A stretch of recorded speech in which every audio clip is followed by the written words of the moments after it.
అందరికీ నమస్కారం. శశిరేఖ వంటింటికి స్వాగతం. ఈరోజు నేను క్యాబేజీ కొబ్బరి కూర చేస్తున్నాను. ఈ కూర చాలా టేస్టీగా ఉంటుంది, చాలా ఈజీ కూడా చేయడం. ఈ కూర కోసం నేను ఒక హాఫ్ క్యాబేజీని సన్నగా తరిగి పెట్టుకున్నాను. ఆ తర్వాత 4-5 పచ్చిమిరపకాయలని నిలువుగా చీల్చి పెట్టుకున్నాను. ఆ తర్వాత కొద్దిగా కొత్తిమీరని సన్నగా తరిగాను. తర్వాత ఒక కరివేపాకు రెమ్మ. తాలింపు కోసం శనగపప్పు, మినపప్పు, ఆవాలు, జీలకర్ర, ఎండుమిరపకాయలు, పసుపు, ఆ తర్వాత ఇంగువ తీసుకున్నాను. 2 టేబుల్ స్పూన్లు కొబ్బరి నూనెను ఈ ప్యాన్లో వేసి మీడియం హీట్లో వేడి చేస్తున్నాను. నూనె వేడెక్కింది. ఇప్పుడు పోపు సామాన్లు వేసుకుందాము. 1 టేబుల్ స్పూన్ శనగపప్పు, 1 టేబుల్ స్పూన్ మినపప్పు, 1 టీ స్పూన్ ఆవాలు, 1 టీ స్పూన్ జీలకర్ర వేసి ఒకసారి కలపండి, మాడిపోకుండా ఉంటాయి. ఇప్పుడు పచ్చిమిరపకాయలు కూడా వేసేసుకోండి. ఒక 2 ఎండుమిరపకాయలని ముక్కలుగా తుంపి అవి కూడా వేసేయండి. మధ్య మధ్యలో కలుపుతూ ఉంటే ఈ పోపు సామాన్లు మాడిపోకుండా సమానంగా వేగుతాయి. ఒక చిటికెడు ఇంగువ కూడా వేయండి. తర్వాత కరివేపాకు, కొద్దిగా పసుపు కూడా నూనెలో వేసి కట్ చేసి పెట్టుకున్న క్యాబేజీ అంతటిని వేసేయండి.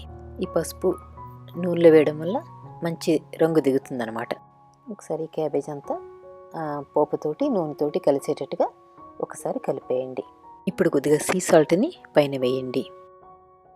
ఉప్పు వేసాక మరొకసారి కలిపి మూత పెట్టి మీడియం ఫ్లేమ్లో ఒక 5 నిమిషాలు ఉడికించండి. కూర ఉడికేలాగా కొబ్బరిని రెడీ చేసుకుందాము. ఫ్రెష్ కొబ్బరిని తీసుకుని గ్రైండ్ చేశాను తొక్కతో పాటే. ఇది మోర్ దెన్ ½ కప్ వచ్చిందనమాట. కూర ఎంతవరకు అయిందో ఒకసారి చూద్దాం. కూర మంచిగా ఉడుకుతుంది, ఒకసారి కలపండి. ఇప్పుడు మనం గ్రేట్ చేసి పెట్టుకున్న కొబ్బరిని దాంట్లో వేసేసి ఒకసారి కలిపేయండి మొత్తం. మరింత రంగులో ఉండాలంటే ఇంకో కొంచెం పసుపు వేసుకోండి. పసుపు ఎంతైనా వాడుకోవచ్చు మనం, మంచిది కదా.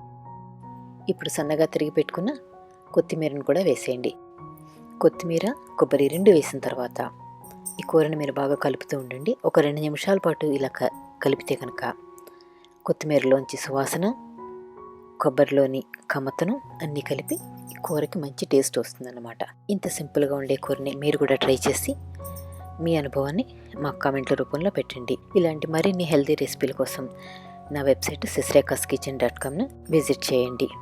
తర్వాత నా ఇంగ్లీష్ ఛానల్ శశిరేఖాస్ కిచెన్ ఛానల్కి కూడా మీరు సబ్స్క్రైబ్ చేసుకోండి. అక్కడ కూడా మంచి వీడియోలు ఉన్నాయి.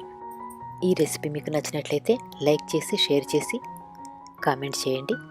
సబ్స్క్రైబ్ చేయడం మర్చిపోకండి. నా ఫేస్బుక్ పేజ్ లైక్ చేయడం కూడా మర్చిపోకండి. Thank you for watching my video.